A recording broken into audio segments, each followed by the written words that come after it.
Hello friends, শ্রীজাস little ওয়ার্ল্ডে তোমাদের সবাইকে স্বাগত। আজকে আমি বানিয়ে ফেললাম আম দিয়ে একটা কেক। যেহেতু এখন গরমকাল, সেহেতু আমের নানান রেসিপি কিন্তু খুব সুন্দর আর ভালোই লাগে। বিশেষ করে হিমসাগর আমের যে কোনো রেসিপি খুবই দুর্দান্ত খেতে হয়। এটা কিন্তু ডেজার্ট হিসেবে তোমরা সবাই ট্রাই করতে পারো। তো চলো দেখতে থাকো রান্নাটা আমি কিভাবে বানিয়েছি। এর জন্য আমি একটা মিক্সিং জার নিয়ে নিয়েছি, আর এর মধ্যে আমি এখন সুজি নিয়ে নেব পরিমাণ অনুযায়ী 150 গ্রাম। পরিমাণগুলো বলে দিচ্ছি, তার জন্য কিন্তু তোমাদের যদি পরিমাণ বাড়ে তাহলে তোমরা সেরকমভাবে প্রত্যেকটা ইনগ্রিডিয়েন্টস বাড়িয়ে নিতে পারবে। আমি এই মিক্সিং জারে আগে আমি সুজিটাকে খুব ভালো করে মিহি করে বেটে নেব। আমার সুজিটা একদম বাটা হয়ে গিয়েছে, তোমরা দেখতে পাচ্ছ একদম কিন্তু ডাস্ট হয়ে গেছে, একটুও দানা দানা নেই। আমি এই সুজিটা একটা বোলেতে ঢেলে নিচ্ছি, কারণ এই মিক্সিং জারে আমাকে আরো কিছু বাটনা তৈরি করে নিতে হবে।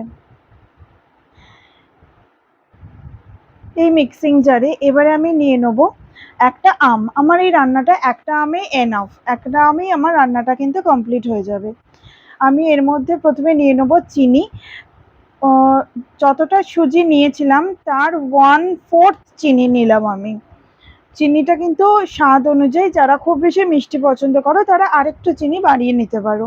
আর ওই আমটাকে আমি স্লাইস করে কেটে একটুখানি কাঁটা চামচ দিয়ে দিয়ে ঘেঁটে নিয়েছি, যাতে মিক্সটা ভালোভাবে তৈরি হয়ে যেতে পারে। মিক্সটা তৈরি হয়ে গেছে, দেখতেই পাচ্ছ কতটা সুন্দর হয়েছে, পুরো মোলায়েমভাবে মিক্স হয়েছে। মানে একটুও যেন দানা দানা না থাকে, তাহলে কিন্তু কেকটার টেক্সচারটা খুব একটা ভালো আসবে না। এর ওপরে আমি নিয়ে নিলাম 1/2 কাপ দুধ। দুধটা আমি এখন মিক্সিং জারে নিয়ে নিলাম। নেওয়ার পরে আমি নিলাম তেলটা খুব বেশি নেওয়ার দরকার নেই, এরকম একটা ছোট বাটির আধ বাটি নিলেই হয়ে যাবে। এরপরে আমি এটাকে আবার একবার বাটনাটা তৈরি করে নেব। মিক্সচারটা দেখতেই পাচ্ছ পুরোপুরি রেডি হয়ে গেছে, এত সুন্দর একটা কালার এসেছে। আমের সঙ্গে দুধ মিক্সড করলে এমনি খুব সুন্দর একটা ফ্লেভার হয়। পুরো মিহি হয়েছে আর পুরো ক্রিমি একটা টেক্সচার এসছে, দেখতেই পাচ্ছ। ঠিক যেন এইরকমই একটা টেক্সচার আনতে হবে, কিন্তু এর উপরে ডিপেন্ড করছে কেকটা কতটা ফ্লফি হবে। এরপরে আমার যে আগের থেকে সুজিটা রেডি করে রাখা ছিল সেটার উপরে এই মিক্সচারটাকে আমি দিয়ে দিলাম। দিয়ে কিন্তু খুব ওয়েল মিক্সড করতে হবে, একটুও যেন দানা দানা না থেকে যায়। এই মিক্সটাকে খুব ভালো করে মিক্সড করে নিয়ে এরপরে আমি এটাকে 15 মিনিটের জন্য ঢাকা চাপা দিয়ে রেখে দেবো। তার কারণ হলো সুজি আছে, যেহেতু সুজিটা কিছুক্ষণ ঢাকা চাপা দিয়ে না রাখলে কিন্তু সেটা টেক্সচারটা খুব একটা ভালো আসবে না। অবশ্যই ঢাকা চাপা দিয়ে রাখতে হবে। ওটা যতক্ষণ চাপা দেওয়া ছিল আমি ততক্ষণ একটা কড়াই বসিয়ে নিলাম গ্যাসে। এর উপরে আমি কিছুটা নুন দিয়ে দিলাম। নুনটা দিয়ে দেওয়ার পরে এর উপরে আমি একটা স্ট্যান্ড বসিয়ে নিয়েছি। এই স্ট্যান্ডটার উপরেই কিন্তু আমার কেকটা রেডি হবে। আর নুনটা কিন্তু না থাকলে তোমরা বালি অবশ্যই ইউজ করতে পারো। এই স্ট্যান্ডটা বসানোর পরে আমি কড়াটা ঢাকা চাপা দিয়ে কিছুটা প্রিহিট করে নিলাম। প্রিহিট করাটা অবশ্যই ম্যান্ডেটারি, তার কারণ তাতে করে কেকটা অনেক সুন্দরভাবে তৈরি হতে পারবে। এখানে আমার 15 মিনিট হয়ে গিয়েছে। 15 মিনিট হয়ে যাওয়ার পরে তোমরা নিজেরাই কালারটা দেখেই বুঝতে পারছো কতটা সুন্দর টেক্সচারটা এসছে। একদম ক্রিম হয়ে গেছে জিনিসটা। সুজিটা কিন্তু খুব সুন্দর করে বাটা হয়েছিল বলেই এই জিনিসটা কিন্তু এসেছে। এবারে যেহেতু কেক বানানো হচ্ছে, কিছুটা তো ফ্লাফি বানাতে হবে, সেই জন্য আমি এখানে 1 প্যাকেট ইনো ইউজ করেছি। ইনো দিলে কিন্তু আর বেকিং সোডা বা পাউডার কোনো কিছুই দেওয়ার খুব একটা কিছু প্রয়োজন পড়ে না। তো আমি ইনোটা দিয়ে কিন্তু খুব ভালো করে মিক্স করে নেব। মানে কোথাও যেন ইনোটা মানে গোটা হয়ে না থাকে বা ডেলা পাকিয়ে না থাকে, সেটার দিকেও কিন্তু অবশ্যই নজর দিতে হবে। খুব ভালো করে চামচ দিয়ে আমি এটাকে গুলিয়ে নেব। এরপরে আমি এর উপরে দিয়ে দেবো কিছুটা নুন। যে কোনো মিষ্টির রান্নাতে কিছু নুন দিলে কিন্তু টেস্টটা অনেক বেশি সুন্দর হয়, আর মানে মিষ্টির অ্যাডজাস্টমেন্টটা খুব সুন্দরভাবে তৈরি হয়ে যায়। এখানে আমি নিয়ে নিয়েছি একটা কেক টিন। এর উপরে দিয়ে দিচ্ছি আমি একটা অয়েল পেপার বা বাটার পেপারও বলা হয় এটাকে। এই অয়েল পেপার বা বাটার পেপারটাকে আমি বসিয়ে নিলাম। বসিয়ে নেওয়ার পরে এর মধ্যে আমি একটু সাদা তেল ব্রাশ করে নেবো। সাদা তেল ব্রাশ করে নেওয়ার কারণটা হলো কেকটা যাতে কোনোভাবেই পুড়ে না যায় বা কেক টিনের গায়েতে লেগে না যায়, যাতে সাইড থেকেও খুব সুন্দর ফ্লাফি তৈরি হয়, সেই কারণে কেক টিনের গায়ে কিন্তু অবশ্যই সাদা তেল ব্রাশ করে নিতে হবে। বেশ, আমার ব্রাশ করা কিন্তু হয়ে গিয়েছে। আর এরকম যদি কারোর কাছে কেক টিন না থাকে তাহলে কিন্তু সিলিভারের কৌটোতেও বসানো যেতে পারে, কোনো অসুবিধা হয় না তাতে। আমি এরপরে মিক্সচারটা কিন্তু এর উপরে দিয়ে দিলাম।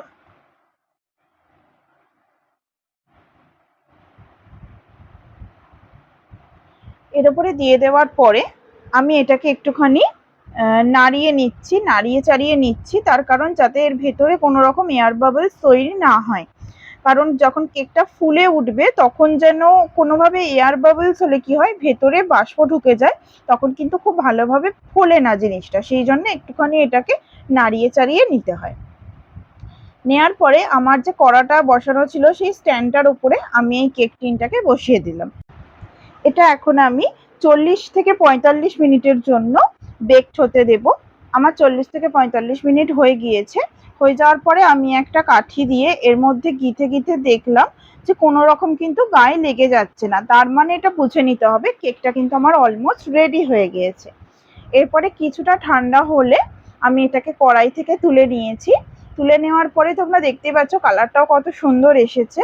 এরপরে আমি একটা ছুরি দিয়ে সাইডগুলোকে একটু কেটে কেটে নিয়েছি, যাতে কেক টিনটা দেখে এটা খুব সহজেই আলাদা করে ফেলতে পারি। অবশ্যই ছুরি দিয়ে কেটে নিতে হবে, না হলে কিন্তু কেকটা ভেঙে যাওয়ার একটা সম্ভাবনা থেকে যায়। আমি এটাকে খুব আস্তে আস্তে ছুরি দিয়ে এটাকে একটা করে কাট লাগিয়ে নিচ্ছি। খুব জোরে জোরে বা খুব তাড়াহুড়ো করে করলে কিন্তু কেকটা ভেঙে যাওয়ার সম্ভাবনা থেকে যায়। এগুলো খুবই নিখুঁত কাজ, খুবই নিখুঁতভাবে করতে লাগবে।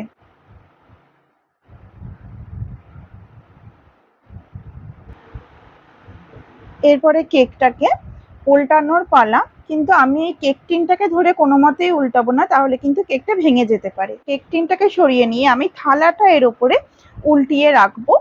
উল্টিয়ে রাখার ফলে কি হবে, কেকটা আমার খুব সুন্দরভাবে উঠে আসবে, তোমরা দেখতেই পাবে। আমি ছুরি দিয়ে কিছুটা ওপর থেকে প্রেস করলাম, প্রেস করার পরে তোমরা দেখতে পেলে কত স্মুথলি উঠে এলো। এটা কিন্তু আমি কেক টিনটার গায়ে যেহেতু অয়েল ব্রাশ করেছিলাম সেই কারণেই হলো জিনিসটা, না হলে কিন্তু কেক টিনে লেগে যাওয়ার সম্ভাবনা থাকতো। এরপরে আমি বাটার পেপারটা বা অয়েল পেপারটাকে তুলে নেব।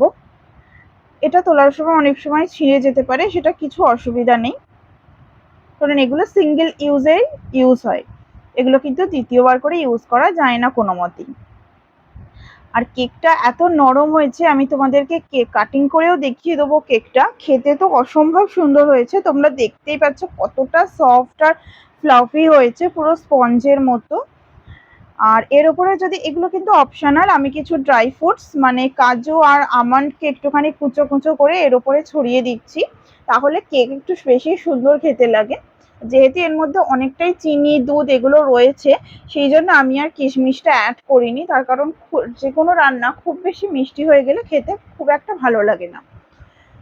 তো আমি এখানে একটুখানি ডেকোরেশনের জন্য কাজু আর আমন্ড দিয়েছি, তোমরা চাইলে নাও দিতে পারো, আবার চাইলে চেরি কিশমিশ এগুলোও অ্যাড করতে পারো। এগুলো ডেকোরেশনের জন্য ইচ্ছা মতন করাই যায়, কোনো ব্যাপার না। বাট কেকটা কিন্তু ফ্লফিটা দারুণ হয়েছিল, আমার তো ভীষণ ভালো লেগেছে।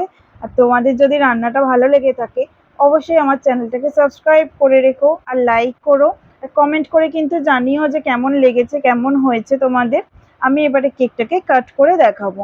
কাটার সময় বুঝতে পারছো কতটা ফ্লফি হয়েছে, খুব সুন্দর ইজিলি কেটে ফেলা যাচ্ছে কেকটা। আর খেতেও কিন্তু অসাধারণ খেতে হয়েছিল। আমার যেহেতু বাড়িতে ফ্যামিলি মেম্বার কম, আমি খুব ছোট পরিমাণেই বানিয়েছিলাম। তোমরা কিন্তু যদি বড় পরিমাণে বানাতে চাও তাহলে কিন্তু পরিমাণগুলোকে একটু বাড়িয়ে নিতে হবে। আর কেকটা তো অসাধারণ দেখতে হয়েছে, খুবই সুন্দর হয়েছে। তোমরা কিন্তু আমাকে অবশ্যই জানিয়ে আর সাবস্ক্রাইব করো চ্যানেলটাকে। বাই।